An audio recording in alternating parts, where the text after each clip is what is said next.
He told police he had never been to the location where her body was found. He said he had no connection to that remote stretch of woodland, 40 minutes outside the city. He had never driven there. He had no reason to. He barely knew it existed. His phone told a different story, because a modern smartphone does not simply make calls. It is a tracking device that its owner carries willingly, everywhere, at all times. It connects to cell towers, logging its approximate location continuously. It pings Wi-Fi networks. Many of its apps record precise location data, time-stamped, stored, backed up to the cloud. And when investigators pulled the location history from this man's phone, they found that he had been to that remote woodland exactly once, on the night she disappeared. This is the story of how the device in a killer's own pocket placed him at the scene of a crime he swore he had never been near. Chapter 1: The Beginning. To understand this case, you have to understand what your phone actually knows about where you are. Most people have a vague sense that their phone can be located. Few grasp the true depth and precision of it. A modern smartphone is functionally the most sophisticated personal tracking device ever created. And hundreds of millions of people carry one voluntarily, every hour of every day. It locates itself through multiple systems working together. The satellite positioning system that powers navigation apps can place a phone within a few meters. Cell tower connections log the phone's approximate location continuously, as it hands off from tower to tower. Wi-Fi networks the phone detects, even ones it does not connect to, can be used to refine location. Bluetooth beacons. The accumulated effect is a location record of remarkable precision and continuity. And critically, much of this is stored. Location history, retained over time. App data, time-stamped. Backups in the cloud. The phone does not just know where it is now. It remembers where it has been, often in extraordinary detail, going back months or years. For the ordinary person, this record is invisible and mostly harmless. The silent substrate of the conveniences we enjoy. But in a criminal investigation, that location history becomes one of the most powerful forms of evidence available, because it can answer with precision and timestamps the single most important question in many cases. Where was this person at this time? The man in this story carried his phone everywhere, as everyone does. He used it constantly. He never thought about what it was recording. He thought of it as a phone. It was a witness. Chapter 2: The Betrayal. The woman who disappeared was someone this man knew. The relationship between them, and the tensions within it, would become central to the case. The kind of connection that gives investigators a place to begin looking. When she went missing, he was questioned, as people close to a missing person always are. And he gave an account. He described his movements. He placed himself elsewhere during the critical window. And crucially, he denied any connection to the remote area where her body would eventually be found. He was firm about it. He had never been there. He had no reason to go there. It was, he suggested, absurd to even ask. This denial was a mistake of a specific kind, because it was not a vague claim about his feelings or intentions. It was a concrete, checkable assertion about his physical location. A claim that he had never been to a specific place. And concrete claims about physical location are, in the modern era, precisely the claims that technology can verify or destroy. When his body was found, investigators did what modern investigators do. They obtained warrants for his phone's location data. And they compared where his phone said he had been against where he claimed he had been. The two did not match. His phone had been to the remote woodland. Once. On the night she disappeared. During the hours when he claimed to be elsewhere, doing something else, nowhere near that place he swore he had never visited. The device in his pocket had recorded the one journey he most needed to hide. Chapter 3: The Decision. The investigative decision here was methodical. Reconstruct the phone's entire journey and lay it against the suspect's account. Location evidence is powerful, but it must be handled with care, and good investigators know this. A phone's location is not always pinpoint precise. Cell tower data can be approximate. The defense will probe every imprecision. So investigators do not rely on a single data point. They build a continuous picture, corroborated across multiple sources. They reconstructed the phone's movements through the entire night. Where it was before, the route it traveled, the time it spent at the remote location, the route back. Each segment supported by different data, tower connections, app location records, timing. And they corroborated it with everything else. The victim's own phone, and its final movements. Other people's accounts. Physical evidence. The suspect's claim timeline, which the phone data contradicted at the most crucial point. The picture that emerged was coherent and damning. The suspect's phone had traveled to the remote woodland on the night the victim vanished, spent time there, and returned. This directly contradicted his sworn claim that he had never been to that place. And it placed him there at precisely the moment that mattered most. Once again, the principle that governs these cases asserted itself. A suspect caught in a provable, deliberate lie about a central fact has destroyed their own credibility. Everything else the man had said now had to be re-examined in the light of the fact that he had lied about the one thing the evidence could check. Chapter 4. The evidence. The location evidence in this case had the qualities that make phone data so formidable. It was continuous. The phone did not just place him at the scene at a single instant. It traced his entire journey there and back, a coherent narrative of movement that fit the crime and contradicted his alibi. It was corroborated. The phone data did not stand alone. It aligned with the timeline of the victim's disappearance, with the location of her body, with the physical evidence, and with the gaps and contradictions in the suspect's own account. Multiple independent threads pointing to the same conclusion. And it was, in the deepest sense, self-authored. The suspect had created this evidence himself, simply by carrying his phone as he committed the act. He had documented his own crime, unknowingly, through the ordinary functioning of the device he never thought about. There is a concept that recurs across all these cases.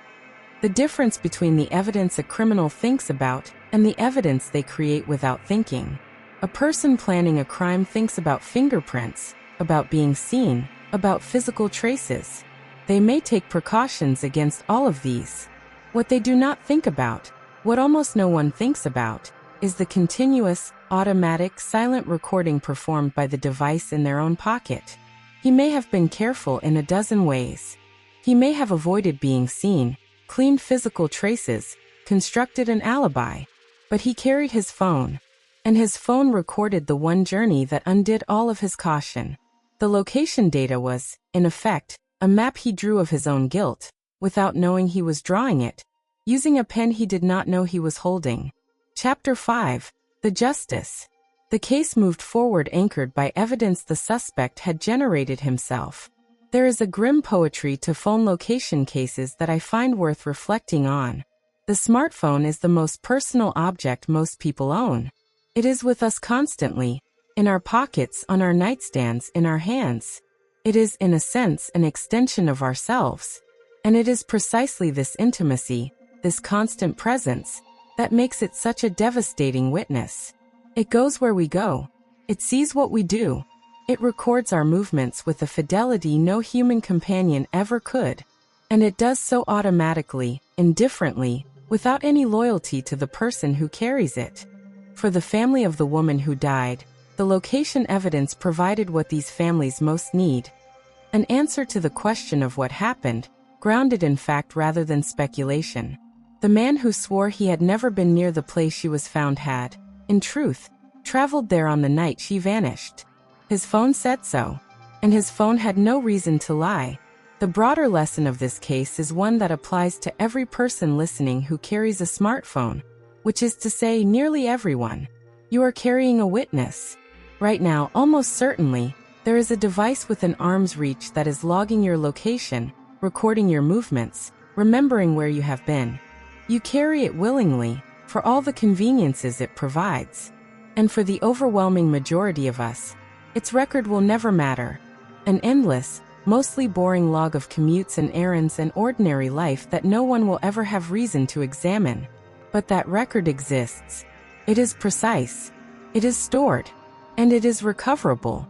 For For the person who does harm and then lies about where they were, the phone in their pocket has become an almost inescapable trap, because to leave it behind is itself suspicious and unnatural, but to carry it is to carry a witness that documents everything. The modern criminal faces a dilemma their predecessors never did. The tracking device they cannot easily abandon without drawing attention, and cannot carry without being recorded. He swore he had never been to that place. He carried in his own pocket the proof that he had. And in the end, the device he trusted most, the one he kept closest, the one that was always with him, was the witness that placed him exactly where he swore he had never been. Thank you for being here for this story. New story every Monday, Wednesday, and Friday. If this made you think about the tracking device in your own pocket, share it. It is a truth worth understanding. We will see you in the next one. Let me take you deeper into the technology and the psychology, because this case reveals something everyone carrying a phone should understand. First, the depth of what your phone records.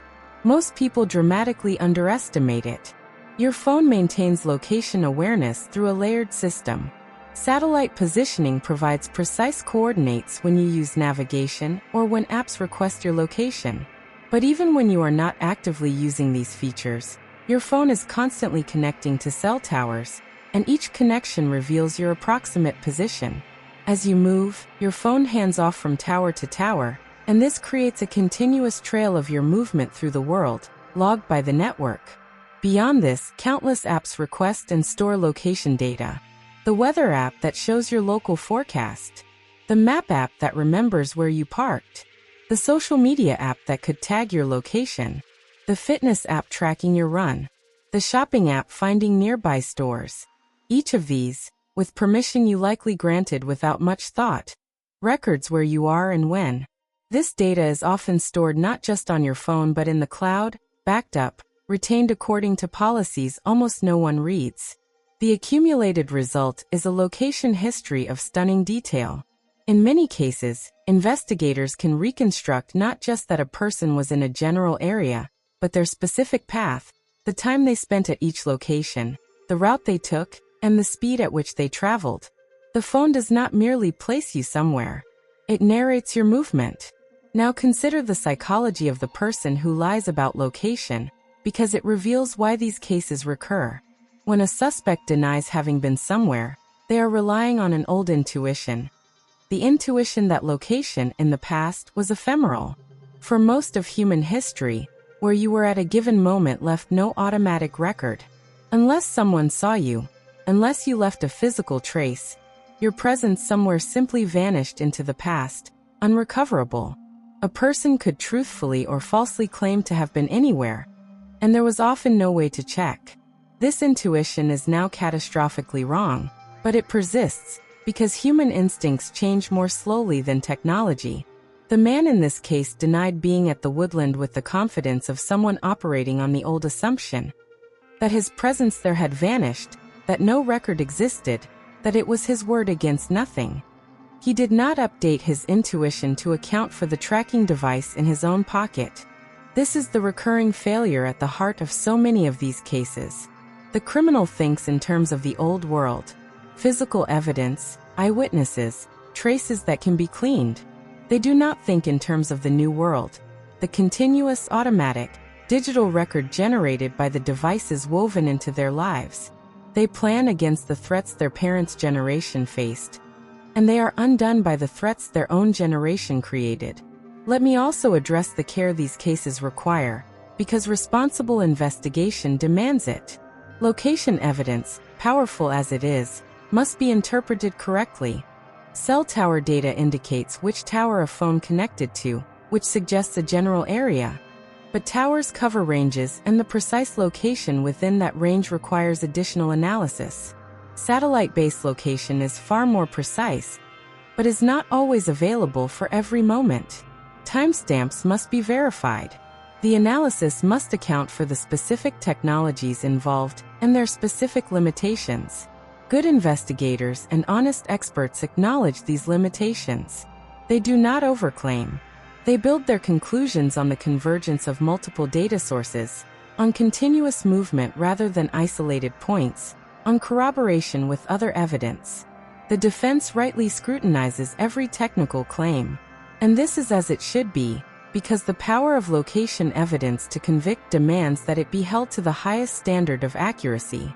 But when that standard is met, when the location data is precise, continuous, corroborated, and correctly interpreted, it becomes some of the most compelling evidence a courtroom can hear, because it answers the fundamental question of physical presence with a device that has no stake in the outcome, that recorded what it recorded automatically, that cannot be intimidated or confused or persuaded to change its account. There is a final dimension to these cases that I find profound. The smartphone occupies a unique place in modern life. It is not like a doorbell camera we install, or a smart speaker we set on a counter, or a car we drive. It is the most intimate technology most people have ever owned. We sleep beside it. We carry it against our bodies. We consult it hundreds of times a day. It knows our messages, our searches, our photographs, our movements, our habits, our secrets. And this intimacy is exactly what makes it the ultimate witness. Because it is always with us, it sees everything. Because we cannot bear to be parted from it. We carry it even into the moments we most need to hide. The criminal who would never invite a human witness to observe their crime carries, in their own pocket, a mechanical witness of perfect memory and perfect indifference. And they carry it precisely because, like all of us, they cannot imagine being without it. The man in this story could have left his phone at home, but leaving it behind would have been strange, unnatural, and itself suspicious. A deviation from the constant companionship we all maintain with our devices. So he carried it, as we all carry ours, into the one place he would later swear he had never been. And it remembered. Precisely. Completely. Indifferently. The device he kept closest betrayed him most completely. Because that is what these witnesses do. They are not planted by investigators. They are not surveillance imposed from outside. They are the objects we love, the conveniences we cannot live without, the intimate companions of modern life. And they are, every one of them, keeping a record we do not think about until the day it speaks. Before we close, let me widen this to the largest truth, the one that connects this case to every story of a machine that caught a killer. We have entered an age in which physical presence leaves a permanent record. This is genuinely new in human history, and its implications are still unfolding. For all of the human story until very recently, to be somewhere was to leave, at most, a fleeting trace, a memory in someone's mind, a physical mark that might or might not endure. Presence was ephemeral. It faded.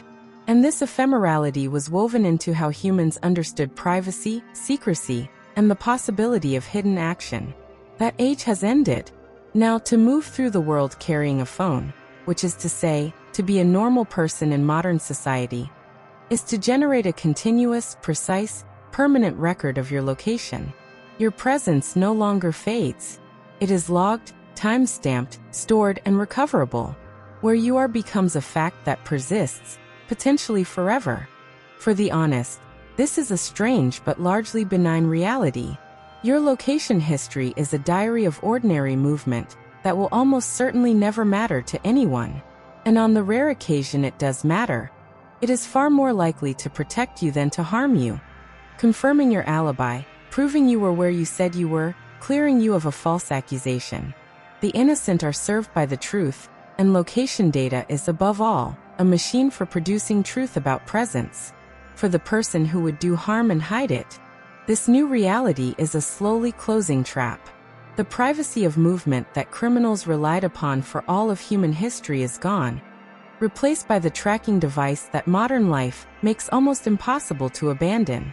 To commit a crime and lie about your location, you must now defeat a witness you carry in your own pocket, that records automatically, that you cannot leave behind without arousing suspicion, and that remembers everything with a precision no human witness could match. The man in this case was undone by the simplest possible failure, the failure to understand the world he actually lived in. He denied being at a place his own phone proved he had visited. He operated on the assumptions of a world that no longer exists, in a world densely woven with automatic memory. And the woman he harmed received, Through that same technology, the one thing that mattered. The truth of what happened to her, established by a device that placed her killer at the scene he swore he had never seen. Remember her. Not the technology, not the case, her. A person who was loved, who was lost to violence, and whose truth was recovered because the man responsible carried, in his own pocket, the witness to his crime. That is the world we live in now. A world where even the device we love most, the one we keep closest, remembers where we have been, and will, if the terrible day ever comes, tell the truth about it. The phone in his pocket knew where he had been, and it did not lie. Thank you for listening to all of it. Keep the victims of these cases in your thoughts. They are the reason these stories are worth telling at all. New story every Monday, Wednesday, and Friday. We will see you in the next one. One last practical thought before I let you go. Because these stories should make you wiser about your own life, not just fascinated by others. Take a few minutes this week to understand your own phone's location settings. Every smartphone allows you to see your location history, to review it, to delete it, and to control which apps can access your location and when. Most people have never opened these settings once. You may be surprised by the detail of what is recorded. You may choose to leave it exactly as it is. The same record that could theoretically be used against you is the record that could prove your innocence. And for most people, the protective value outweighs the concern. Or you may choose to limit it. Either way, make the choice consciously, rather than leaving it to default. And carry with you the deeper understanding these cases offer. We live now inside a web of automatic memory, so complete that the old idea of moving through the world unrecorded has quietly become obsolete. The phone, the doorbell, the speaker, the watch, the car, all of them remember. We built this world ourselves, device by convenient device, and we are only beginning to reckon with what it means to live in it. For those who would do harm, it means the darkness they relied upon is gone.